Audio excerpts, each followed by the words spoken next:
Every one. അപ്പൊ ഇന്നത്തെ നമ്മുടെ വീഡിയോ എന്ന് പറയുന്നത് നിങ്ങൾ തമ്മിൽ കണ്ടതുപോലെ തന്നെ ഞാൻ ഒരു ഇന്റർവ്യൂ അറ്റൻഡ് ചെയ്യാൻ പോയിരുന്നു.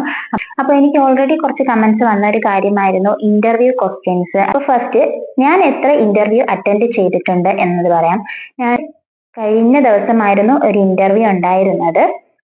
ആ ഇന്റർവ്യൂവിന് ഞാൻ എങ്ങനെയാണ് പ്രിപ്പയർ ചെയ്തതെന്ന് പറയാം. ഞാൻ ഇൻട്രൊഡ്യൂസ് ചെയ്തത് എങ്ങനെയാണെന്നുള്ളത് നമുക്ക് നെക്സ്റ്റ് ഇതായിട്ട് പറയാം. ഞാൻ എങ്ങനെയാണ് ഡ്രസ്സപ്പ് ചെയ്ത് പോയതെന്ന് നോക്കാം.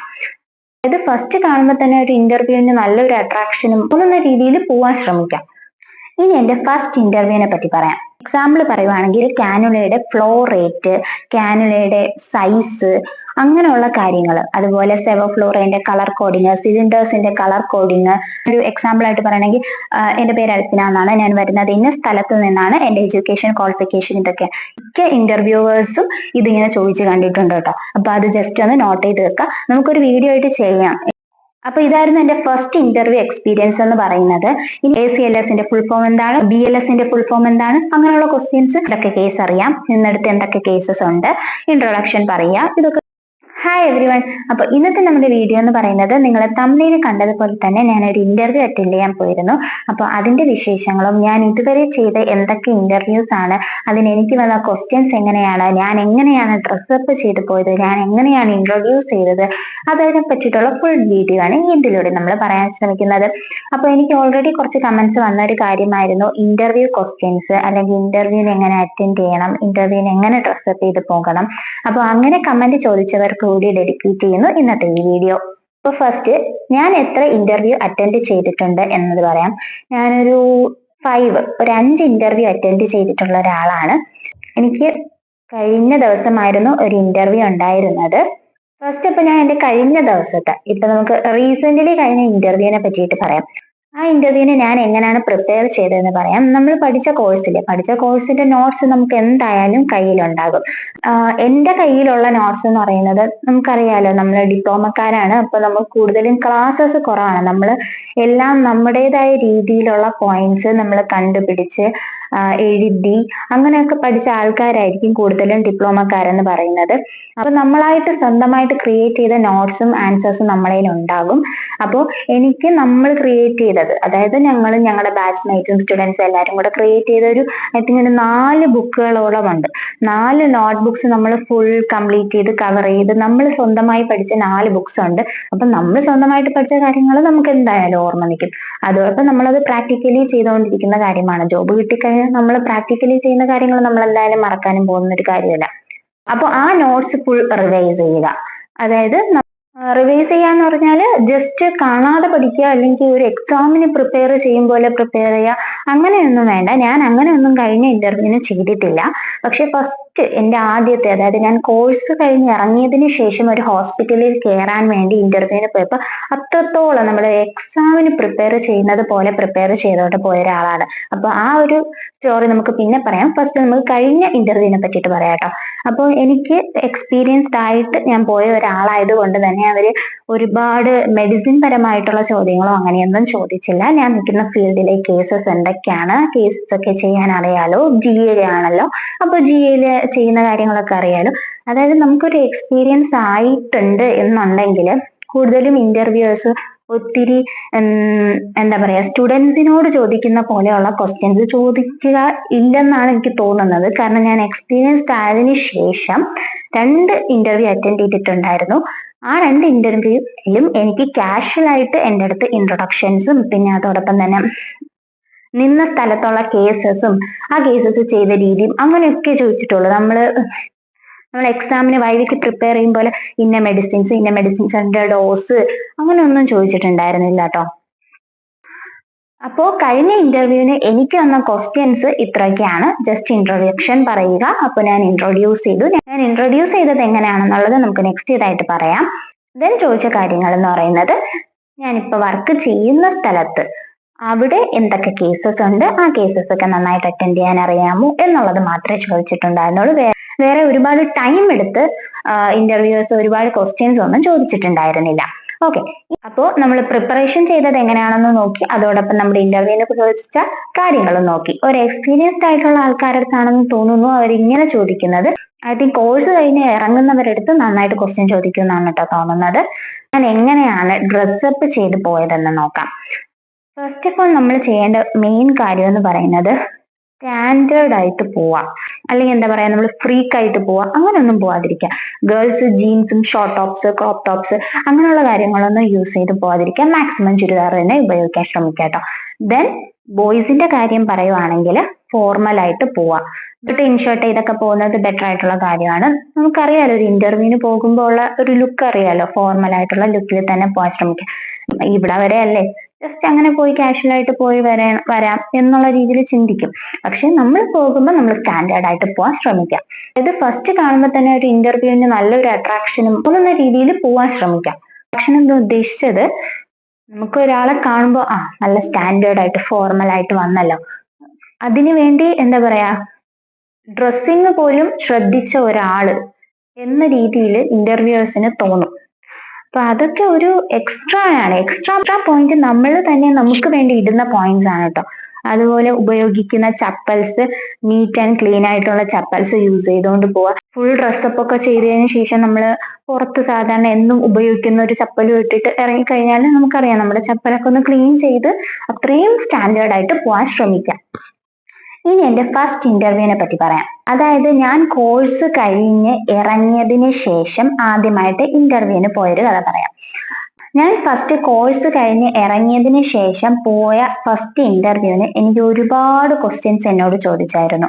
അതായത് നമ്മുടെ ഒരു കേസിന്റെ പ്രിപ്പറേഷൻ, നമ്മളൊരു ഒറ്റിയിൽ കയറി കഴിഞ്ഞാൽ ഫസ്റ്റ് ചെക്ക് ചെയ്യുന്നത് എന്താണ് എന്നതുൾപ്പെടെ ഒരുപാട് ക്വസ്റ്റ്യൻസ് ചോദിച്ചായിരുന്നു. അപ്പൊ നമ്മൾ ഫസ്റ്റ് ഇന്റർവ്യൂ, അതായത് കോഴ്സ് കഴിഞ്ഞ് ഇറങ്ങി നിൽക്കുന്നവരാണെങ്കിൽ ഫസ്റ്റ് ഇന്റർവ്യൂ എവിടെ അറ്റൻഡ് ചെയ്യാൻ പോയാലും നിങ്ങൾ ഫുൾ ഒരു എക്സാമിന് പഠിക്കുന്നത് പോലെ റിവൈസ് ചെയ്തിട്ട് പോവുക. പിന്നെ ഒരു മെയിൻ കാര്യം എന്ന് പറയുന്നത് നമ്മൾ തിയറി പഠിക്കുന്നത് പോലെ പഠിക്കേണ്ട ആവശ്യമില്ല. നമുക്കറിയാലോ ഒരു ഇന്റർവ്യൂ എന്ന് പറയുമ്പോഴത്തേക്കും വൺ വേർഡ് പെട്ടെന്ന് ആൻസർ പറയാൻ പറ്റുന്ന രീതിയിലുള്ള ക്വസ്റ്റ്യൻസ് ആയിരിക്കും ചോദിക്കുന്നത്. അപ്പൊ അതനുസരിച്ച് പ്രിപ്പയർ ചെയ്ത് പോവുക. അതായത് MCQ ടൈപ്പ് ക്വസ്റ്റ്യൻസ് പോലെ പ്രിപ്പയർ ചെയ്ത് പോവുക. എക്സാമ്പിൾ പറയുവാണെങ്കിൽ കാനുലയുടെ ഫ്ലോ റേറ്റ്, കാനുലയുടെ സൈസ്, അങ്ങനെയുള്ള കാര്യങ്ങൾ, അതുപോലെ സെവോഫ്ലോറയുടെ കളർ കോഡിങ്, സിലിണ്ടേഴ്സിന്റെ കളർ കോഡിങ്, അങ്ങനെയുള്ള കാര്യങ്ങൾ പ്രിപ്പയർ ചെയ്തുകൊണ്ട് പോവാൻ ശ്രമിക്കുക. അപ്പോൾ എന്റെ ഫസ്റ്റ് ഇന്റർവ്യൂവിന് എൻ്റെ അടുത്ത് ചോദിച്ച ക്വസ്റ്റ്യൻസ് എനിക്ക് ഓർമ്മയുള്ളത് ഞാൻ പറഞ്ഞു തരാം.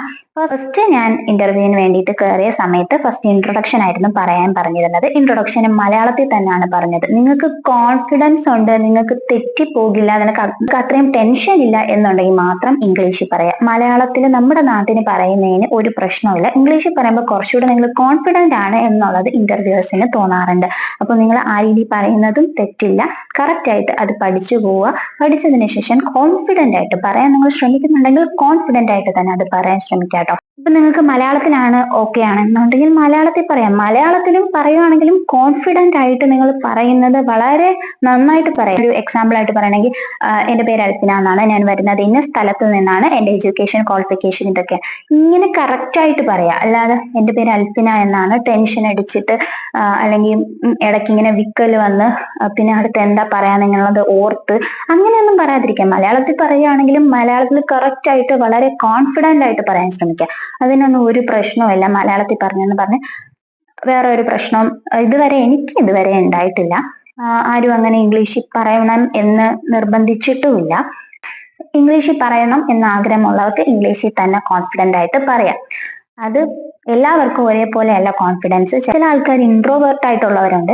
അപ്പോൾ നമ്മൾ എന്താണെന്ന് നമ്മൾ മനസ്സിലാക്കിയിട്ട് ആ കോൺഫിഡൻസിൽ തന്നെ നമ്മൾ പറയാൻ ശ്രമിക്കാം കേട്ടോ.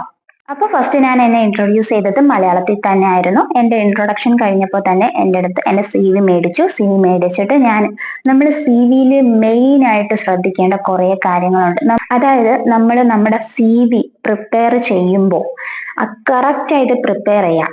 കാരണം അവരെല്ലാം നോക്കും, ഇരിക്കുന്ന ഡോക്ടേഴ്സ് എല്ലാം നോക്കും. അതായത് നമ്മൾ അറ്റൻഡ് ചെയ്ത കേസുകളുണ്ടല്ലോ, ഗൈനക് കേസസ്, കാർഡിയാക് കേസസ് എന്നൊക്കെ പറഞ്ഞ് നമ്മുടെ CV നമ്മൾ കൊടുക്കുമല്ലോ. അപ്പോൾ അത് കൊടുക്കുന്ന സമയത്ത് ശ്രദ്ധിക്കുക. കാരണം ഞാൻ വർക്ക് ചെയ്തെടുത്ത് MRIയിൽ നമുക്ക് കേസസ് വരുമ്പോൾ നമ്മൾ സെഡേഷൻ കൊടുക്കാൻ വേണ്ടി പോകും. അത് ഉൾപ്പെടെ ആയിരുന്നു ഞാൻ എൻ്റെ CV എൻ്റർ ചെയ്തിട്ടുണ്ടായിരുന്നത്. അപ്പോൾ അത് ശ്രദ്ധിച്ചിട്ട് ഇന്റർവ്യൂവർ ചോദിച്ചു, MRIക്കകത്ത് ഏത് മെഷീനാണ് ഉപയോഗിക്കുന്നത്, ഏത് സിലിണ്ടറാണ് ഉപയോഗിക്കുന്നത്, നമ്മൾ OT ഉപയോഗിക്കുന്ന നോർമൽ സിലിണ്ടർ തന്നെയാണോ MRIയിൽ ഉപയോഗിക്കുക. ആർക്കറിയാം MRIയിൽ മെറ്റൽ ഐറ്റംസ് പറ്റില്ല എന്നുള്ളത്. അപ്പോൾ അതൊക്കെ നമ്മൾ CV-യിൽ എന്തൊക്കെ കൊടുത്തിട്ടുണ്ടോ അതൊക്കെ അവർ കറക്റ്റ് ആയിട്ട് നോട്ട് ചെയ്യും. അപ്പൊ നമുക്ക് അറിയാത്തത് ഇപ്പൊ നമ്മൾ നിൽക്കാത്ത കേസസ് ആണ്. ഇപ്പൊ ചില ആൾക്കാർ പഠിക്കുന്ന സമയത്ത് കാർഡിയാക് കേസസിന് നിൽക്കുന്നുണ്ടായിരിക്കില്ല. അവര് കാർഡിയാക് കേസസും കൂടെ CV-യിൽ ആഡ് ചെയ്യുവാണെങ്കിൽ, ഇപ്പൊ കാർഡിയാക് കേസസ് എന്തെങ്കിലും നിങ്ങളടുത്ത് ചോദിച്ചു കഴിഞ്ഞാൽ നിങ്ങൾക്ക് ഉത്തരം പറയാൻ അറിയാം എന്നുണ്ടെങ്കിൽ മാത്രമേ ആഡ് ചെയ്യാവൂ. കാരണം CV ഒക്കെ അവർ കറക്റ്റ് ആയിട്ട് ചെക്ക് ചെയ്യുന്നതായിരിക്കും. അതുകൊണ്ടാട്ടോ ഞാൻ പറഞ്ഞത്. എൻ്റെ അടുത്ത് MRIയുടെ ഫുൾ ഫോം വരെ ചോദിച്ചിട്ടുണ്ട്. പക്ഷെ ഞാൻ അന്ന് ഇന്റർവ്യൂവിന് അത് പറഞ്ഞില്ല. എനിക്ക് അറിയില്ലായിരുന്നതല്ല, എനിക്ക് ഓർമ്മയില്ലായിരുന്നു. കാരണം നമ്മൾ MRI പോകുമ്പോൾ MRIയുടെ ഫ്രണ്ടിൽ തന്നെ എഴുതി വെച്ചിട്ടുണ്ട് MRIയുടെ ഫുൾ ഫോം എന്താണെന്നുള്ളത്. നമ്മളത് ശ്രദ്ധിക്കുന്നില്ല, മനസ്സിലായോ? അപ്പൊ CV-യിൽ നമ്മുടെ OT-യിൽ ഇത്രയും കേസസ് ഉണ്ടായിട്ടും MRIയിൽ സെഡേഷൻ കൊടുക്കാൻ പോയത് ഞാൻ ആഡ് ചെയ്തത് കൊണ്ട് MRIയെ പറ്റിയിട്ടാണ് എൻ്റെ അടുത്ത് ചോദിച്ചത്. പിന്നെ എന്നോട് ചോദിച്ചത് BLS ആയിരുന്നു. BLSന്റെ സ്റ്റെപ്പ് പറയുക എന്ന രീതിയിലല്ല ചോദിച്ചത്. തന്റെ മുന്നിൽ താൻ ഒരു OT-യിൽ ഒരു പേഷ്യന്റിനെ കയറ്റി. പേഷ്യന്റിനെ മോണിറ്റർ ചെയ്യും മുന്നേ തന്നെ പേഷ്യന്റ് പെട്ടെന്ന് അൺകോൺഷ്യസ് ആയി. എന്ത് ചെയ്യും എന്നതാണ് ചോദിച്ചത്. എന്നതായിരുന്നു എന്നോട് ചോദിച്ച ഫസ്റ്റ് ചോദ്യം എന്ന് പറയുന്നത്. നമുക്ക് എന്താണ് BLS തന്നെയാണ് അതിൽ പറയാനുള്ള ഉത്തരം. എക്സാമിന് പ്രിപ്പയർ ചെയ്തതുപോലെ റിവൈസ് ചെയ്തതിന് പോയത് കൊണ്ട് അതിന്റെ ആൻസർ ഞാൻ പറയുകയും ചെയ്തായിരുന്നു. അപ്പോൾ നിങ്ങൾ ഇങ്ങനെയൊക്കെ ആയിരിക്കും ചിലപ്പോൾ ക്വസ്റ്റ്യൻസ് ചോദിക്കുന്നത്. നമ്മൾ പോകുന്ന ഹോസ്പിറ്റൽസും പോകുന്ന ഇന്റർവ്യൂസും അനുസരിച്ചിരിക്കും. അപ്പൊ നമ്മൾ എക്സാം കഴിഞ്ഞ് നിൽക്കുന്ന സ്റ്റുഡൻസ് ഫസ്റ്റ് ആയിട്ട് ഫ്രഷർ ആയിട്ട് നിങ്ങൾ ഇന്റർവ്യൂവിന് പോകുമ്പോൾ ഫുൾ റിവൈസ് ചെയ്ത് തന്നെ പോവുക. BLS ഒക്കെ കറക്റ്റ് ആയിട്ട് പഠിച്ചിരിക്കണം. ACLS ഒക്കെ കറക്റ്റ് ആയിട്ട് പഠിച്ചിരിക്കണം. നമ്മൾ ജസ്റ്റ് ഒരു നോട്ട് പ്രിപ്പയർ ചെയ്ത് വെച്ചിട്ടുണ്ട്. എന്റെ ഇന്റർവ്യൂവിന് പെട്ടെന്നായിരിക്കും നമുക്ക് ഇന്റർവ്യൂ വരുന്നത്. ഒരു ഇന്റർവ്യൂവിന് വരുമ്പോൾ ഒരു MCQ ടൈപ്പ് ക്വസ്റ്റ്യൻസ് എന്നുള്ള രീതിയിൽ ഞാനൊരു നോട്ട് പ്രിപ്പയർ ചെയ്ത് വെച്ചിട്ടുണ്ട്. അപ്പൊ നിങ്ങൾക്ക് അത് വേണമെന്നുണ്ടെങ്കിൽ ജസ്റ്റ് ഒന്ന് കമന്റ് സെക്ഷനിൽ പറഞ്ഞാൽ മതി കേട്ടോ. ആ നോട്ട്സ് കൂടെ ഞാനൊരു വീഡിയോ ആയിട്ട് ചെയ്യാം. പിന്നെ ചോദിച്ച ഒരു ക്വസ്റ്റ്യൻ എന്ന് പറയുന്നത് ക്രേനോട്ടമി ആയിരുന്നു. ക്രേനോട്ടമി കേസ്, എമർജൻസി ക്രേനോട്ടമി വന്നു, എങ്ങനെയാണ് സെറ്റ് ചെയ്യുന്നത് എന്നതായിരുന്നു ചോദിച്ചത്. അത് ഓൾറെഡി നമ്മുടെ എക്സ്റ്റേണൽ വൈവേയും ഇന്റേണൽ വൈവേയും ഒക്കെ കഴിഞ്ഞ ആൾക്കാരാണെങ്കിൽ അവർക്ക് കറക്റ്റ് ആയിട്ട് മനസ്സിലാവും. നമുക്ക് അങ്ങനെയുള്ള ക്വസ്റ്റ്യൻസ് നമ്മുടെ വൈവയ്ക്ക് ഉണ്ടായിരിക്കും. അതായത് റൈറ്റിംഗ് ക്വസ്റ്റ്യൻസ് ആയിട്ട് നമുക്ക് ഉണ്ടായിരിക്കും. ഞാൻ പഠിച്ചിരുന്ന സമയത്ത് ഉണ്ടായിരുന്നു. അപ്പോൾ അതിനകത്ത് ഇതുപോലെ ഇങ്ങനത്തെ ക്വസ്റ്റ്യൻസ് വരാറുണ്ട്. ക്രേനോട്ടമിക്ക്, എമർജൻസി ക്രേനോട്ടമിക്ക് എങ്ങനെയാണ് സെറ്റ് ചെയ്യേണ്ടത്. അപ്പോൾ ആ സെറ്റ് ചെയ്യേണ്ട രീതി ഓരോ സ്റ്റെപ്പ് ആയിട്ട് നമ്മൾ ഓൾറെഡി പഠിച്ച് എക്സാം കഴിഞ്ഞവരായതുകൊണ്ട് അതിനെ ബൈഹേർട്ട് ചെയ്ത് വെച്ചതിന് ശേഷം അതുപോലെ തന്നെ അത് പ്രസന്റ് ചെയ്യാൻ ശ്രമിക്കാം. അപ്പൊ എന്നോട് ചോദിച്ചത് ക്രേനോട്ടമി ആയിരുന്നു. ഫസ്റ്റ് OT കയറിയാൽ എന്ത് ചെക്ക് ചെയ്യും? OT കയറിയാൽ എന്താണ് നമ്മൾ ചെക്ക് ചെയ്യുന്നത്? Check the power supply of the OR room. എല്ലാത്തിന്റെയും പവർ സപ്ലൈ ആണ് നമ്മൾ ആദ്യം ചെക്ക് ചെയ്യേണ്ടത്.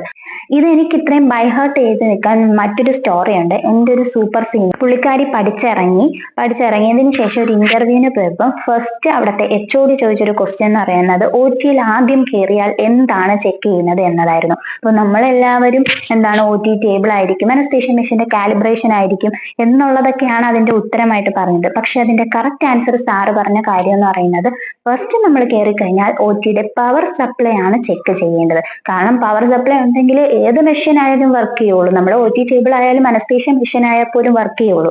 അപ്പൊ അതാണ് ഫസ്റ്റ് നമ്മൾ ചെക്ക് ചെയ്യേണ്ട ഒരു കാര്യം. മിക്ക ഇന്റർവ്യൂവേഴ്സും ഇതിങ്ങനെ ചോദിച്ചു കണ്ടിട്ടുണ്ട് കേട്ടോ. അപ്പൊ അത് ജസ്റ്റ് ഒന്ന് നോട്ട് ചെയ്ത് വെക്കാം. നമുക്കൊരു വീഡിയോ ആയിട്ട് ചെയ്യാം. ഇന്റർവ്യൂ ക്വസ്റ്റ്യൻസ് എന്നുള്ള രീതിയിൽ നമുക്കൊരു വീഡിയോ ആയിട്ട് ചെയ്യാം. നിങ്ങൾക്ക് വേണമെന്നുണ്ടെങ്കിൽ കമന്റ് സെക്ഷനിൽ പറഞ്ഞാൽ മതി കേട്ടോ. അപ്പൊ ഇതായിരുന്നു എന്റെ ഫസ്റ്റ് ഇന്റർവ്യൂ എക്സ്പീരിയൻസ് എന്ന് പറയുന്നത്. ഇനി എന്റെ സെക്കൻഡ് ഇന്റർവ്യൂ എക്സ്പീരിയൻസ് പറയാം. സെക്കൻഡ് ഇന്റർവ്യൂ എക്സ്പീരിയൻസ് എന്ന് പറയുന്നത് വേറൊരു തരത്തിലായിരുന്നു കേട്ടോ. പെട്ടെന്ന് എന്താ പറയാ, മിനിറ്റ്സ് ഓഫ് സെക്കൻഡ്സ് കൊണ്ടായിരുന്നു ക്വസ്റ്റ്യൻസ് ഒക്കെ ചോദിച്ചത്. എൻ്റെ അടുത്ത് പെട്ടെന്ന് ചോദിച്ചു പ്രൊക്രോണിയത്തിന്റെ ഡോസ് എന്താണ്. അപ്പൊ ഞാൻ അത് പറഞ്ഞപ്പോൾ അടുത്ത എറ്റോമിലേറ്റിന്റെ ഡോസ് എന്താണ് അത് പറഞ്ഞപ്പോ ഇന്ന കേസ് ഉണ്ട് എങ്ങനെ സെറ്റ് ചെയ്തത്. അപ്പൊ ഞാൻ ഫസ്റ്റ് തന്നെ check power supply of the OR room എന്ന് പറഞ്ഞപ്പോഴത്തേക്കും check the power supply of OR room ഇത്ര പറഞ്ഞതേ ഉള്ളൂ. അപ്പൊ തന്നെ അവരവിടെ സ്റ്റോപ്പ് ചെയ്തിട്ട് നെക്സ്റ്റ് ക്വസ്റ്റ്യനിലോട്ടാണ് പോയത്. അതായത് ഫസ്റ്റ് പോയിന്റിൽ തന്നെ അവർക്ക് അത് കറക്റ്റ് ആണെന്ന് മനസ്സിലായി കഴിഞ്ഞാൽ അവർക്കറിയാം ബാക്കിയുള്ള പോർഷൻസ് ഒക്കെ അവർ കറക്റ്റ് ആയിട്ട് പറയും എന്നുള്ളത് അവർക്കറിയാം. ഓക്കെ, അപ്പൊ ഫസ്റ്റ് ഞാൻ checking of the power supply എന്ന് പറഞ്ഞപ്പോൾ തന്നെ ആ ക്വസ്റ്റ്യൻ ഫുൾ എന്നെ ആ ക്വസ്റ്റ്യന്റെ ആൻസർ ഫുൾ ഞാൻ കംപ്ലീറ്റ് ചെയ്തില്ല. അതിന് മുന്നേ തന്നെ നെക്സ്റ്റ് ക്വസ്റ്റ്യൻ വന്നു. ACLSന്റെ ഫുൾ ഫോം എന്താണ്, BLSന്റെ ഫുൾ ഫോം എന്താണ്, അങ്ങനെയുള്ള ക്വസ്റ്റ്യൻസ്. അങ്ങനെ ചില ഇന്റർവ്യൂസ് ടപ്പ് ക്വസ്റ്റ്യൻസ് ചോദിക്കും. അപ്പൊ നമ്മൾ അത്രയും റിവൈസ് ചെയ്ത് വെച്ച് പോയി കഴിഞ്ഞാൽ പേടിക്കേണ്ട കാര്യമൊന്നുമില്ല. ടപ്പിന് നമുക്ക് ആൻസർ പറയാൻ എന്തായാലും പറ്റും. അപ്പൊ ഞാൻ അന്ന് പോയപ്പോഴും ഡ്രസ്സപ്പ് ചെയ്തിരുന്നതെന്ന് പറയുന്നത് നീറ്റ് ആയിട്ടുള്ള ഒരു ചുരിദാർ അയണൊക്കെ ചെയ്ത് വളരെ സ്റ്റാൻഡേർഡ് ആയിട്ടായിരുന്നു പോയിരുന്നത്. അപ്പൊ ഗേൾസ് പോകുമ്പോൾ അങ്ങനെ തന്നെ പോകാൻ ശ്രദ്ധിക്കുക. അതോടൊപ്പം ബോയ്സ് പോകുമ്പോൾ ഫോർമൽ ആയിട്ട് വെയർ ചെയ്ത് പോകാൻ തന്നെ ശ്രദ്ധിക്കുക കേട്ടോ. അതായത് ജസ്റ്റ് കാഷ്വൽ ആയിട്ട് ബാഗൊക്കെ തൂക്കി എന്താ പറയാ ഒരു ടീഷർട്ടും പാൻറ്റൊക്കെ ഇട്ടിട്ട് പോകുന്ന ആൾക്കാരുണ്ട്. ഞാൻ പോയ ഇന്റർവ്യൂസിന് ഒരുപാട് പേര് മിക്കവരും വന്നത് ആ രീതിയിൽ തന്നെയാണ്. പക്ഷെ നമ്മൾ ഒരു ഇന്റർവ്യൂ അല്ലേ, സ്റ്റാൻഡേർഡ് ആയിട്ട് പോകാൻ ശ്രമിക്കാം. അതൊക്കെ നിങ്ങളുടേതായ പേഴ്സണൽ ചോയ്സ് ആണ്. നമ്മുടെ ഒരു ഇന്റർവ്യൂവിന് എങ്ങനെ പോകണം എന്നുള്ളത് നമ്മൾ ഫോർമലായിട്ട് കാണുന്ന ആ ഒരു പെർസ്പെക്റ്റീവിൽ ഞാൻ പറഞ്ഞു എന്നേ ഉള്ളൂ കേട്ടോ. അപ്പൊ നമ്മൾ ഇപ്പൊ പറഞ്ഞതൊക്കെ ഞാൻ ഫ്രഷർ ആയിട്ട് ഇന്റർവ്യൂവിന് പോയപ്പോൾ എന്നോട് ചോദിച്ച ക്വസ്റ്റ്യൻസും കാര്യങ്ങളും ഒക്കെ ആയിരുന്നു. എൻ്റെ അടുത്ത് ചോദിച്ച രീതികളായിരുന്നു ഞാൻ പറഞ്ഞിട്ടുണ്ടായിരുന്നത്. അപ്പൊ ഇപ്പൊ ഞാൻ വർക്ക് ചെയ്യുന്നിടത്ത് അവിടുത്തെ ഒരു എക്സ്പീരിയൻസ് കഴിഞ്ഞ് വന്നതായത് കൊണ്ട് തന്നെ എന്നോട് കാഷ്വൽ ആയിട്ട് മാത്രമേ ചോദിച്ചിട്ടുണ്ടായിരുന്നുള്ളൂ. കാഷ്വൽ ആയിട്ട് എവിടാണ് പഠിച്ചത്, എന്തൊക്കെ കേസ് അറിയാം, ഇന്നിടത്ത് എന്തൊക്കെ കേസസ് ഉണ്ട്, ഇൻട്രൊഡക്ഷൻ പറയുക, ഇതൊക്കെ. അതിനുശേഷം എനിക്കൊരു ഇന്റർവ്യൂ വന്നതായിരുന്നു കഴിഞ്ഞ ദിവസം വന്നിട്ടുണ്ടായിരുന്നത്. അതോടൊപ്പം എനിക്കൊരു കമന്റും വന്നിട്ടുണ്ടായിരുന്നു, ഇന്റർവ്യൂവിന് എന്തൊക്കെ ക്വസ്റ്റ്യൻസ് ആയിരിക്കും ചോദിക്കുന്നത്, എങ്ങനെയാണ് ഇന്റർവ്യൂ അറ്റൻഡ് ചെയ്യാൻ പോകുമ്പോൾ പോകേണ്ടത്, അങ്ങനത്തെ കമന്റ്സും കൂടെ വന്നപ്പോൾ പിന്നെ എനിക്കും ഇന്റർവ്യൂ കഴിഞ്ഞപ്പോൾ ഞാൻ പിന്നെ അതൊരു വീഡിയോ ആയിട്ട് ചെയ്യാന്ന് വിചാരിച്ചിട്ടാട്ടോ ചെയ്തത്. അപ്പോൾ ഒരു ഇന്റർവ്യൂ ബേസ്ഡ് ആയിട്ടുള്ള ഒരു വീഡിയോ ആയിരുന്നു. ഇതിൽ എന്തെങ്കിലും ഡൗട്ട്സ് നിങ്ങൾക്ക് ഉണ്ടെങ്കിൽ കമന്റ് സെക്ഷനിൽ ചോദിക്കാവുന്നതാണ്. നമുക്ക് ഇന്റർവ്യൂ ക്വസ്റ്റ്യൻസ് എന്ന് പറഞ്ഞുള്ള വീഡിയോ നിങ്ങൾക്ക് വേണമെന്നുണ്ടെങ്കിൽ കമന്റ് സെക്ഷനിൽ പറയാം. അത് നമുക്ക് നെക്സ്റ്റ് വീഡിയോ ആയിട്ട് ചെയ്യാം കേട്ടോ. അപ്പോൾ താങ്ക്സ് ഫോർ വാച്ചിങ്. ഞാൻ പറഞ്ഞ കാര്യങ്ങൾ മനസ്സിലായിട്ടുണ്ടെങ്കിൽ ഒന്ന് ലൈക്ക് ചെയ്യുക. അതോടൊപ്പം ഈ സബ്ജക്ട് പഠിക്കുന്ന സ്റ്റുഡൻസിലേക്ക് ഇതൊന്ന് ഷെയർ ചെയ്ത് കൊടുക്കുക.